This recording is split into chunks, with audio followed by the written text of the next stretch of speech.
Edit. Have security arrest that woman immediately. The words echoed across the marble lobby before anyone understood how much damage they were about to cause.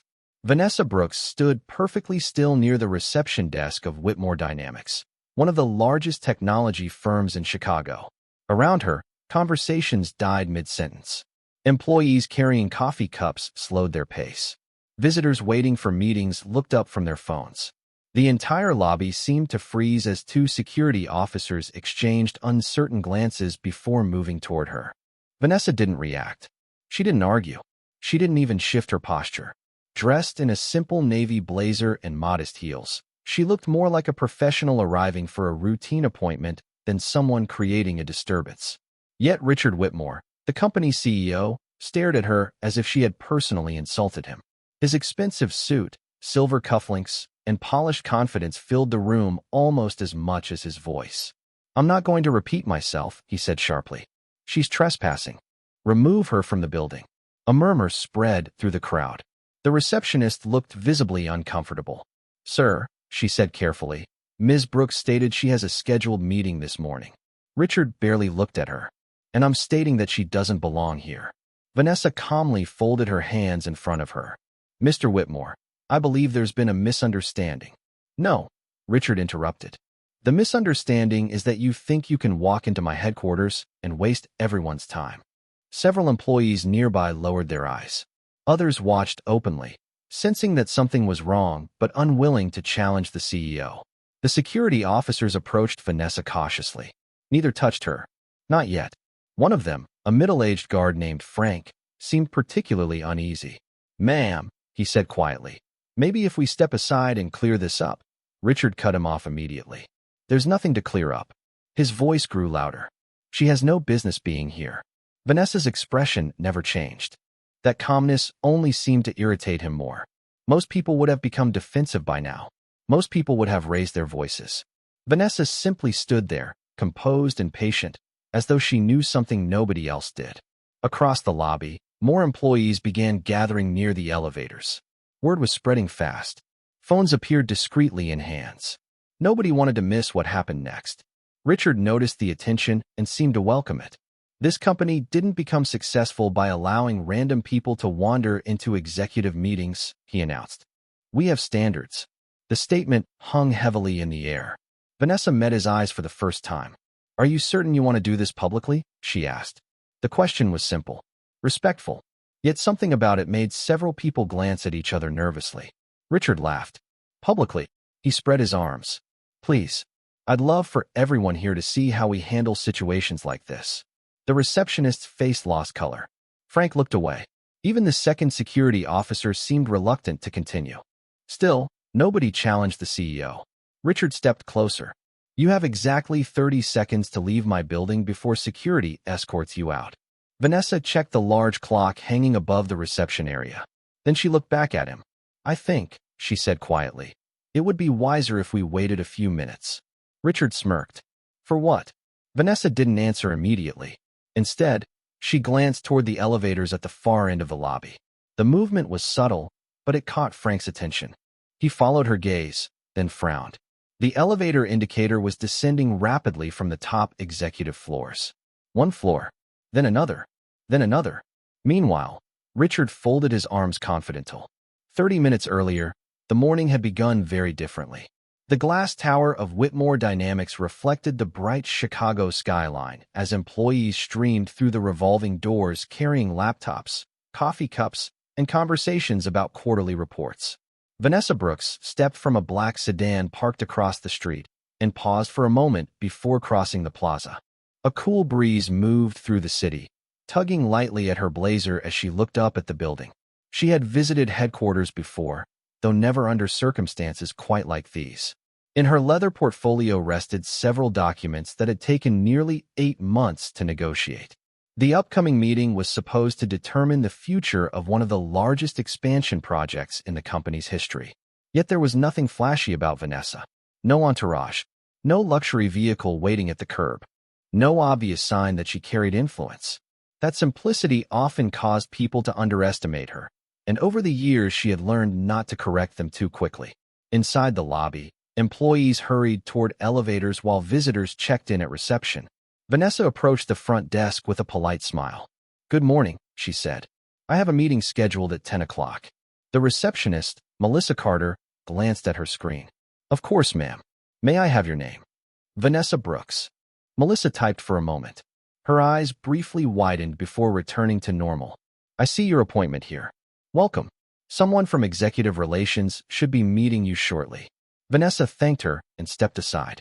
Across the lobby, a pair of young analysts stood near the coffee station discussing the company's biggest deal of the year. "I heard the board has been preparing for weeks," one of them whispered. "Whatever happens today could change everything." The other nodded. "Apparently the investor has not arrived yet. The board has been nervous all morning." Vanessa overheard the conversation but continued quietly toward a seating area near the windows. She opened her portfolio and reviewed several pages while the city moved beyond the glass. Minutes passed. Employees entered and exited. Nobody paid much attention to her. Then the atmosphere shifted. The front entrance opened, and Richard Whitmore arrived. Conversations immediately softened. Executives walking nearby straightened their posture. Richard moved through the lobby with the confidence of a man accustomed to being the most important person in every room. Several managers followed behind him carrying tablets and folders. As he approached the elevators, his eyes briefly landed on Vanessa. He slowed. Something about her presence seemed to bother him immediately. He looked toward Melissa at the reception desk. "Who is that?" Melissa glanced up. "She has a scheduled executive meeting this morning, sir." Richard frowned. "With whom?" "The board, according to the calendar." Richard's expression hardened. "The board?" Melissa nodded carefully. "Yes, sir." Richard studied Vanessa from across the lobby. Instead of continuing to the elevators, he changed direction and walked straight toward her. Employees nearby exchanged uncertain looks. Vanessa calmly closed her portfolio and stood as he approached. "Can I help you?" Richard asked, though his tone suggested the opposite. "Good morning," Vanessa replied. "I am waiting for a meeting." Richard looked her over for a moment. "With the board?" "That is correct." He gave a short laugh. "I think there has been some confusion." Vanessa remained polite. "I do not believe so." Richard's smile disappeared. "Trust me, there is confusion." Several people nearby pretended not to listen while listening very carefully. Vanessa noticed the attention but showed no reaction. Richard folded his arms. "Who exactly invited you here?" "The invitation came directly from Executive Relations," she answered. "Everything was arranged weeks ago." Richard glanced back toward reception. Melissa suddenly looked nervous. The confidence in Vanessa's voice seemed to irritate him even more. For reasons he could not fully explain, he had already decided she did not belong in a meeting that important. And as more employees stopped to watch, he made a decision that would soon affect far more than his own reputation. Richard Whitmore had spent years building a reputation as someone whose instincts were always right. Inside Whitmore Dynamics, few people questioned his judgment, especially in public. That confidence now pushed him forward as he stood in front of Vanessa Brooks. Around them, employees continued gathering near the lobby's open spaces, pretending to pass through while quietly observing every word. Richard glanced at the leather portfolio resting beside Vanessa. "Let me save everyone some time," he said. "Whatever appointment you think you have is not happening." Vanessa met his gaze calmly. "I have confirmation from your executive relations department." Then someone made a mistake. Richard's answer came immediately. A very expensive mistake. Melissa shifted uneasily behind the reception desk.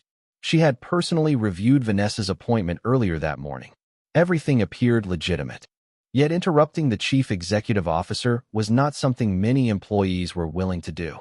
Vanessa noticed Melissa's discomfort and offered a reassuring smile. "Perhaps we can verify the meeting through the board office," she suggested. "I am sure this can be resolved quickly." Richard laughed again, though this time the sound carried a sharper edge. "Resolved?"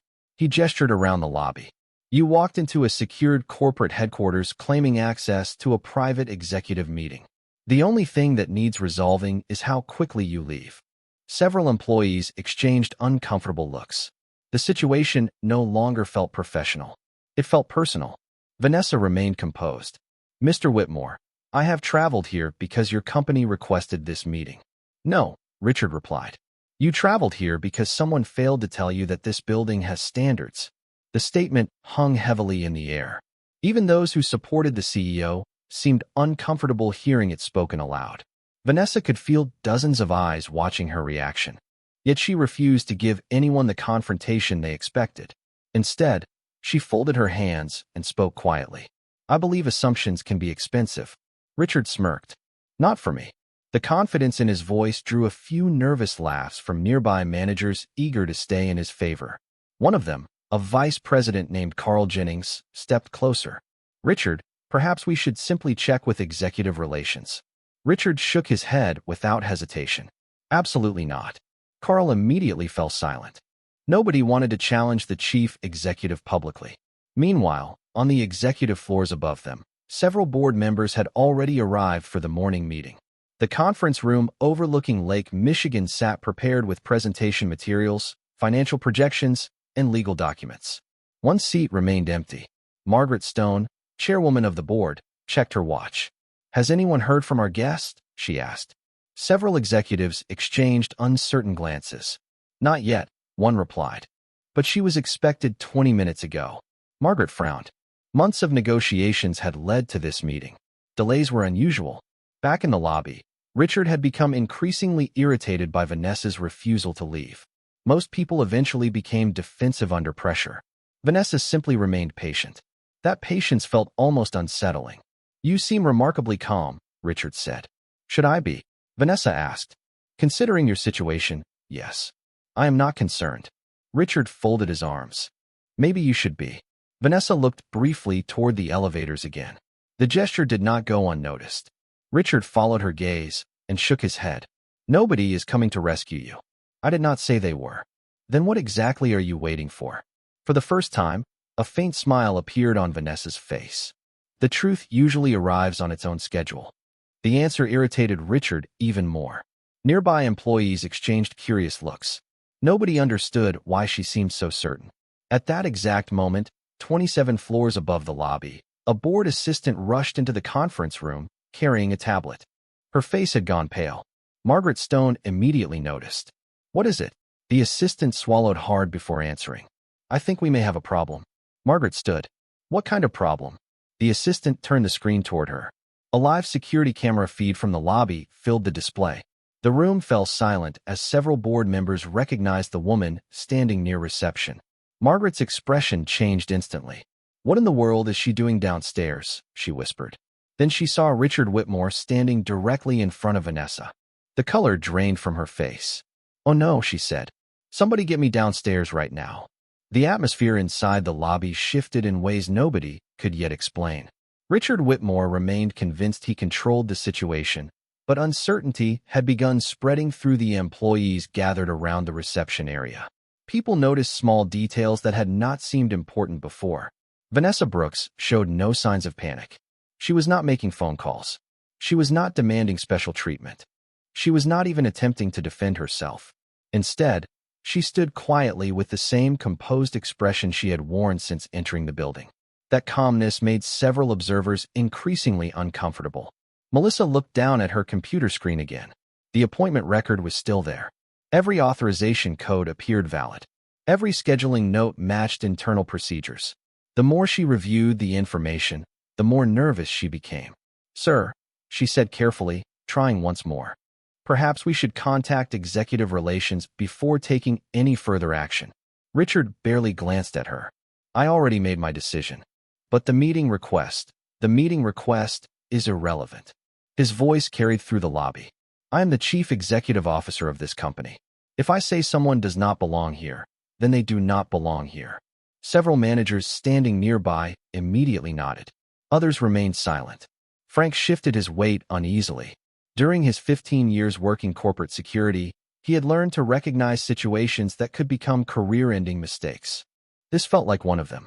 Vanessa noticed his concern. You seem uncomfortable, she said quietly. Frank hesitated.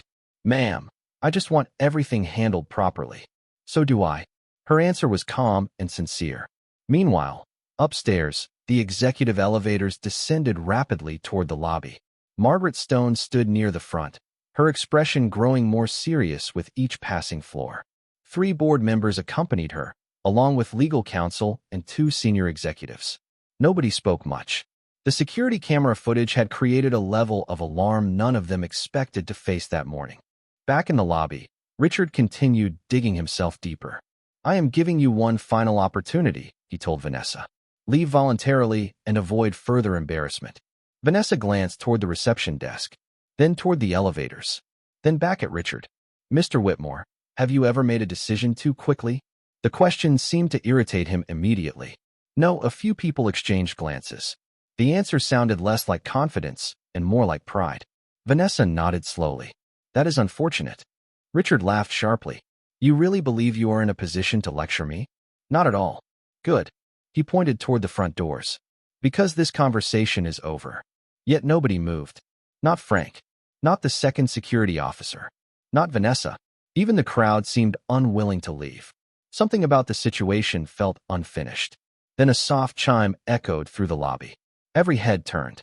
One of the executive elevators had reached the ground floor. The doors began sliding open. Richard barely noticed at first. He was too focused on proving his authority. But several employees suddenly straightened their posture. Others stepped aside automatically.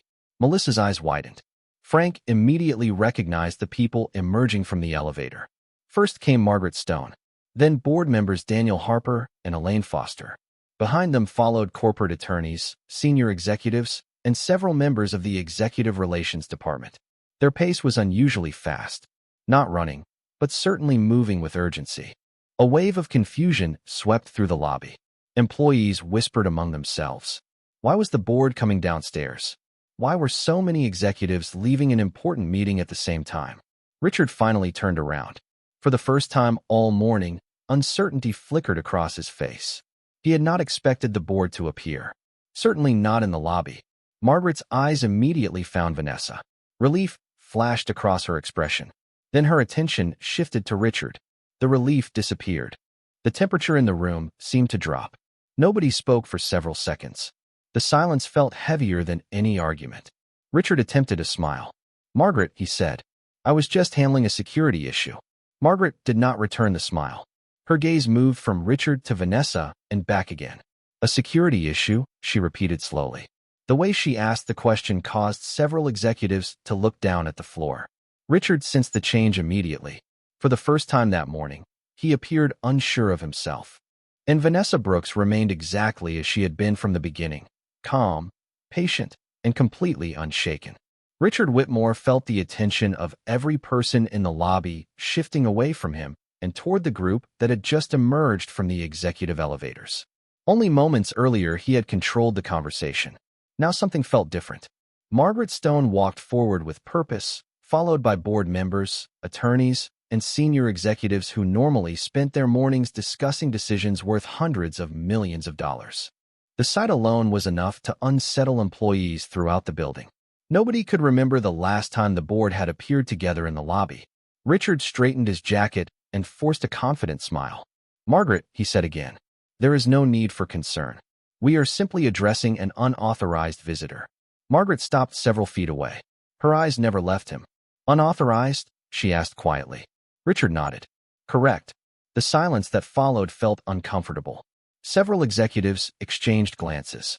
One of the attorneys looked down as though he already knew how this situation would end. Margaret finally turned toward Vanessa. Her expression softened immediately. "Ms. Brooks," she said, "I sincerely apologize for this delay." A ripple of confusion spread through the crowd. Employees looked at one another. Melissa nearly stopped breathing. Frank felt his stomach drop. Richard blinked. "Delay," he repeated. Margaret ignored him for a moment. "We have been expecting you." Vanessa offered a polite smile. "I understand everyone has been busy. That is no excuse." Margaret's voice remained professional, but there was clear frustration underneath. "You should have been escorted directly upstairs the moment you arrived." The words landed heavily across the lobby. Richard felt the first genuine wave of uncertainty. "Wait a second," he interrupted. "You know her?" Margaret slowly turned back toward him. "Of course I know her." Richard forced a short laugh. "Then perhaps you can explain why she appeared unannounced claiming access to a private board meeting." Several board members immediately looked uncomfortable. Daniel Harper actually closed his eyes for a brief moment. Margaret stared at Richard as if she could not believe what she was hearing. "Claiming," she repeated. Richard, this meeting exists because of her. The lobby became completely silent. Even distant conversations stopped. Vanessa remained perfectly calm. Richard tried to process what Margaret had said. I do not understand. Clearly, Margaret folded her arms. For the past 8 months, our strategic growth initiative has depended on one person deciding whether this company is worth supporting. Richard glanced around. Nobody seemed willing to help him. What exactly are you saying? He asked. Margaret studied him carefully. I am saying that before you decided to create this scene, you should have spent 30 seconds verifying who you were speaking to. Richard's confidence began slipping. There has to be some misunderstanding. Vanessa finally spoke. That possibility was mentioned earlier. Several employees lowered their eyes to hide reactions. Richard remembered those words. He remembered dismissing them. The memory suddenly felt much less amusing. Melissa looked at her screen again and realized she had been correct from the beginning. Every appointment code matched. Every authorization had been legitimate. Richard had ignored all of it. One of the executive relations directors stepped forward holding a tablet. The board has been waiting for Ms. Brooks since 9:45 this morning, he explained. She was personally invited to review final documents before today's vote. Richard stared at Vanessa. Final documents? The director nodded. The investment package. Richard's face tightened. Everyone inside the company knew about the investment package. It represented the most important opportunity Whitmore Dynamics had pursued in years. Entire departments had worked weekends preparing for it. Yet nobody outside the board knew the investor's identity. That information had remained confidential throughout negotiations. Richard looked from Vanessa to Margaret and back again. For the first time, genuine concern appeared in his expression. Who exactly is she? He asked quietly. Margaret held his gaze for several long seconds. Then she answered, the person whose decision will determine whether this company secures $340 million in strategic funding. The words seemed to remove all sound from the lobby. Nobody moved. Nobody spoke. Richard simply stared at Vanessa Brooks while the full weight of what he had done began settling in. The silence inside the lobby seemed to stretch endlessly. Employees who had been whispering moments earlier now stood completely still, processing what they had just heard. $340 million. The number alone carried enough weight to change careers, departments, and entire business strategies. Yet the amount was no longer the most shocking part of the situation. The real shock came from realizing that the woman who had been standing quietly in the lobby all morning was the very person everyone had been waiting for. Richard Whitmore struggled to maintain his composure. Years of executive experience had taught him how to recover from difficult situations, but this felt different. Every path back to control seemed to disappear the longer he stood there. I was not given her name, he said finally. The board kept the investor confidential. Margaret Stone looked unimpressed. That explains why you did not recognize her. It does not explain your behavior. Several executives avoided eye contact. Nobody wanted to be associated with what had happened. Richard glanced toward Vanessa. If there has been a misunderstanding, I am willing to correct it. Vanessa remained calm. There were several opportunities to do that earlier. The words were delivered without anger. Somehow that made them even harder to hear. Melissa quietly lowered her eyes. Frank looked toward the floor. Both remembered the multiple moments when simple verification could have prevented everything. Richard remembered them too. Each ignored warning now replayed in his mind. The appointment record. The executive meeting. The request to check with executive relations. Vanessa's repeated offers to resolve the situation professionally. He had dismissed every one of them. Margaret turned toward Vanessa. On behalf of the board, I would like to apologize for what occurred. I appreciate that, Vanessa replied. However, I believe the larger concern is not what happened to me. Margaret listened carefully. What do you mean? Vanessa slowly looked around the lobby. Her eyes moved across reception staff, security personnel, analysts, assistants, and visitors. I am wondering how often decisions are made this way. The question landed harder than anyone expected. Several employees exchanged uncomfortable glances. Nobody answered. They did not need to. The silence itself became an answer. Richard immediately sensed the danger. This conversation was no longer about a single incident. It was becoming a question about leadership, about judgment, about culture. And those questions could be far more damaging than any public embarrassment. One of the board members, Elaine Foster, folded her arms thoughtfully. That is a fair question. Richard looked toward her in surprise. Elaine rarely spoke against executive leadership publicly. The fact that she was doing so now was not a good sign. Vanessa continued calmly. The reason I invest in companies is simple. Financial statements tell me what a company earns. People tell me what a company is. Nobody interrupted. Today, Vanessa said, I learned more in 30 minutes inside this lobby than I could learn from 1,000 pages of reports. The statement sent another wave of discomfort through the executives standing nearby. Many had spent months preparing presentations designed to impress her. Yet the most important impression had been created before any meeting even began. Margaret looked genuinely troubled. Ms. Brooks, I hope you will still allow us the opportunity to present our proposal. Vanessa smiled politely. I have not made any decisions. Those words offered a small measure of hope, but not much. Richard quickly stepped forward.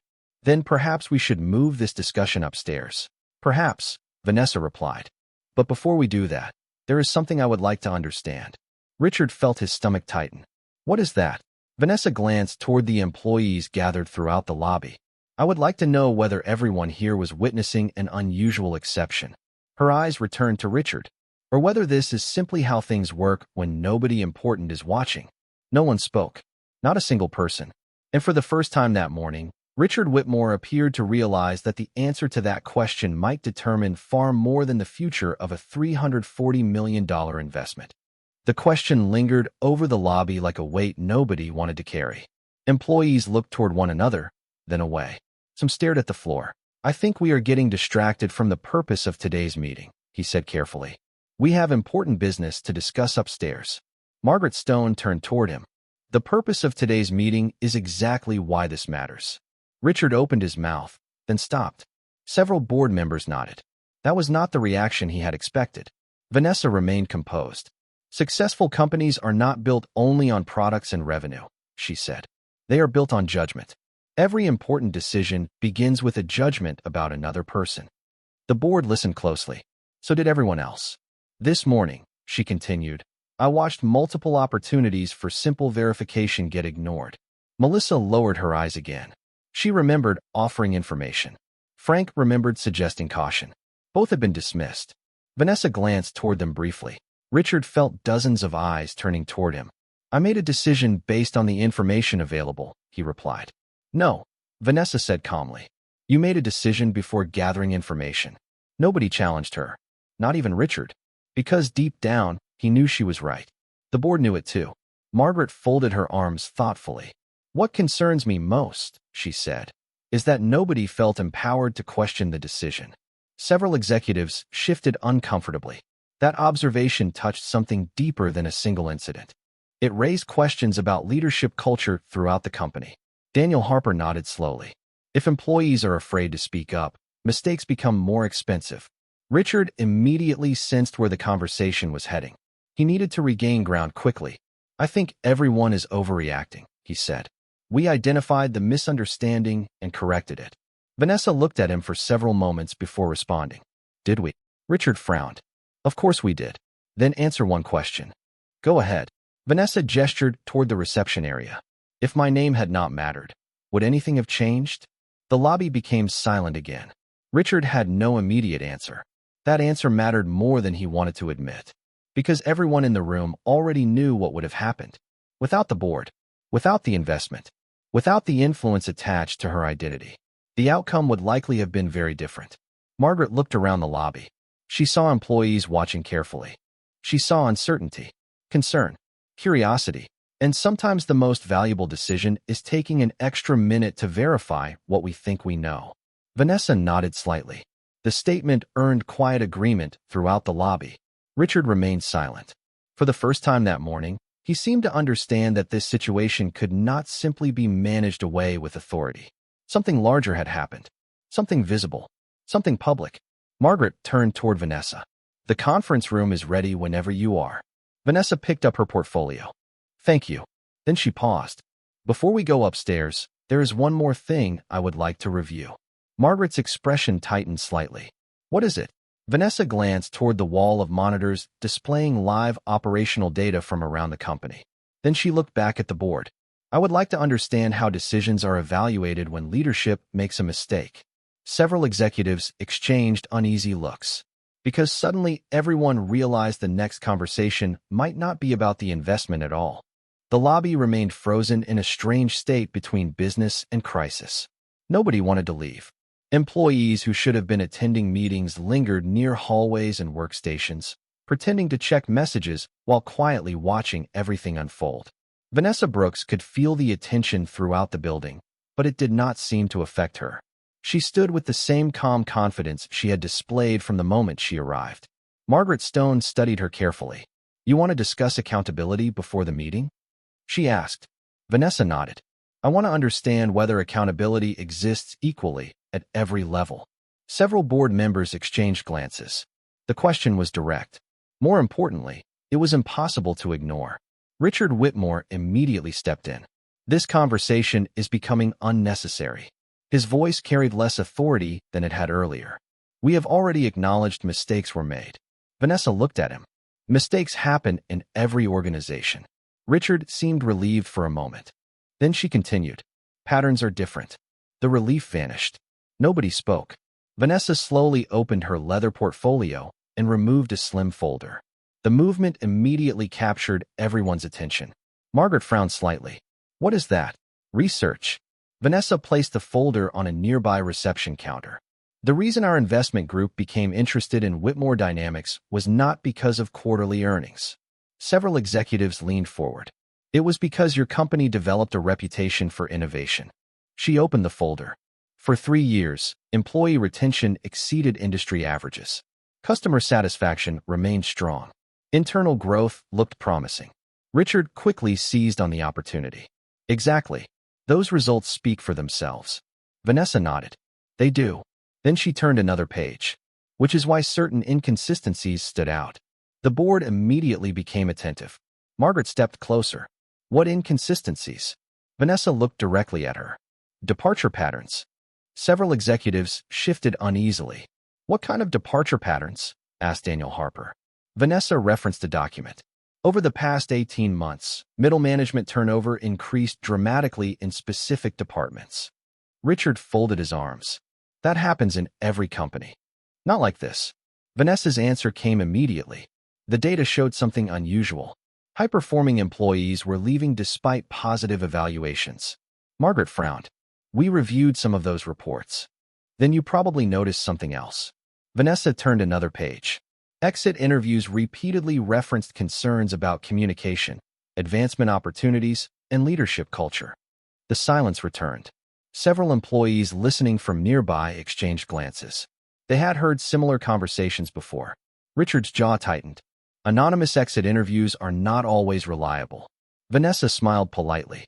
"Neither are assumptions." The reminder landed exactly where intended. Richard looked away. Margaret reached for the folder. Vanessa handed it to her. The board chair scanned several pages before her expression changed. "These interviews were flagged?" she asked. One executive relations director cleared his throat.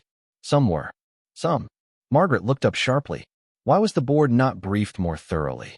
Nobody answered immediately. That silence created another uncomfortable moment. Vanessa watched without interruption. She was not attacking anyone. She was simply allowing facts to speak. Sometimes facts were louder than accusations. Elaine Foster turned several pages herself. There are repeated references to employees feeling dismissed. Another page. Concerns about opportunities being denied without explanation. Another page. Recommendations being ignored because of assumptions about who presented them. Richard immediately recognized the danger. The conversation was expanding beyond the lobby incident. It was becoming a review of leadership itself. "I think we should move this discussion into the conference room," he said. "This is not appropriate for a public setting." Vanessa looked around the lobby. "Interesting." Richard frowned. "What is?" A public setting was acceptable earlier. Several employees lowered their eyes to hide reactions. Even Margaret struggled not to respond. Richard realized too late that every argument he made now was being measured against his own actions. Vanessa carefully closed the folder. "I did not come here looking for a confrontation." Her voice remained calm. "I came because I believed this company had extraordinary potential." Margaret listened closely. "And now?" Vanessa paused. For the first time all morning, uncertainty appeared on the faces of several board members. They knew the investment mattered, but they were beginning to realize the decision might depend on something far larger than financial projections. Vanessa looked toward the executive elevators, then back at the board. Now I need to decide whether the problems I discovered are exceptions. Her eyes settled briefly on Richard. Or symptoms. The words seemed to echo through the lobby, because everyone present understood the difference. An exception could be fixed. A symptom suggested something much deeper. And for the first time that morning, members of the board began wondering whether the most important evaluation taking place today was not of the company they hoped to grow, but of the leadership they had trusted to guide it. Margaret Stone remained silent for several moments after hearing Vanessa's final observation. The board members standing beside her looked equally unsettled. They had entered the lobby expecting to rescue an important business relationship. Instead, they had discovered questions that reached into the foundation of the company itself. Vanessa Brooks quietly placed the folder back inside her portfolio. The movement seemed simple, but everyone watching understood what it represented. Months of research, months of meetings, months of evaluating whether Whitmore Dynamics deserved one of the largest strategic investments in its history. Richard Whitmore could feel the weight of every eye in the room. Employees who once looked at him with admiration now watched with uncertainty. Board members who normally trusted his judgment appeared increasingly concerned. Even executives who had supported him throughout the morning seemed reluctant to speak. The atmosphere had completely changed. Margaret finally broke the silence. "Ms. Brooks, I appreciate your honesty." Vanessa nodded. "I appreciate your willingness to listen." Margaret glanced toward the gathered employees. Many organizations spend years trying to identify problems that are obvious to outsiders within a few minutes. Several people shifted uncomfortably. The statement felt painfully accurate. Vanessa offered a small smile. "Sometimes distance creates clarity." Daniel Harper slowly closed the folder. "The findings are difficult to ignore." "They are," Vanessa agreed. "But they are also fixable." That answer immediately caught the board's attention. For the first time since the confrontation began, a small amount of optimism appeared in the room. Margaret noticed it too. "You still believe the company can improve?" Vanessa looked around the lobby again. "Absolutely." She gestured toward Melissa. The receptionist attempted to verify information. Then toward Frank. Security showed restraint when pressure encouraged the opposite. She glanced toward several employees standing nearby. Others recognized something was wrong even when they felt uncomfortable speaking up. Vanessa paused. "Those are strengths." The board listened carefully. "A company should not be judged only by its mistakes," she continued. "It should be judged by whether people are willing to learn from them." Richard immediately seized on those words. "Exactly." His voice sounded eager. "That is exactly what we will do." Vanessa turned toward him. The lobby became quiet again. "Will you?" she asked. Richard hesitated. "Of course." "Then tell me something." Her tone remained calm. "When multiple people suggested verification earlier, why were they ignored?" Richard opened his mouth, then stopped. The answer would not come easily, because the truthful answer was not flattering. Finally, he looked down briefly before responding. "I believed I was right." Nobody reacted. Yet the admission carried more impact than any argument. Vanessa nodded slowly. "Thank you for being honest." Richard looked surprised. "That is all. It is a beginning." For the first time all morning, the conversation felt different. Less defensive, more reflective. Margaret noticed the change immediately. "Leadership mistakes are inevitable," she said. "Refusing to learn from them is the real danger." Several board members nodded in agreement. Vanessa picked up her portfolio. "That is why I wanted this conversation before discussing money." The board understood exactly what she meant. Financial capital mattered. Organizational character mattered more. Elaine Foster stepped forward. "I think everyone here has learned something today." A few employees quietly agreed. Richard remained thoughtful. The confidence that had defined him earlier had been replaced by something far more useful: perspective. Vanessa extended her hand toward Margaret. "Shall we continue the meeting?" Relief appeared across several faces. Margaret accepted the handshake immediately. "Yes, I believe we should." The tension throughout the lobby eased slightly. Employees began returning to their responsibilities. Conversations slowly resumed. Yet nobody would forget what they had witnessed. As Vanessa and the board approached the executive elevators, Margaret looked toward Richard. "We will discuss today's events after the meeting." Richard nodded. There was no argument, no protest. Only acceptance. The elevator doors opened. Vanessa stepped inside beside the board members. Before the doors closed, she looked once more across the lobby where dozens of employees were still watching. Then she smiled. Not because a deal had been secured, not because anyone had won, but because the company now faced a choice. And for the first time that morning, it seemed possible that the right people were finally asking the right questions.